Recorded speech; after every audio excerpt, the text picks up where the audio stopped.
Here's a simple step-by-step guide to change your Google account password on any device. On your phone or computer, open Google in your browser.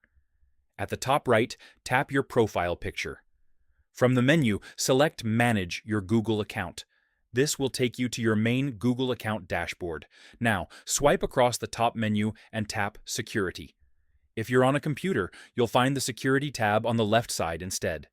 This section controls all your login, password, and verification settings. Scroll down until you see the section called How You Sign In to Google. Here, tap Password. Google will show you when your password was last changed and may ask you to verify your identity before continuing. Now enter your new password in the first box and type it again to confirm.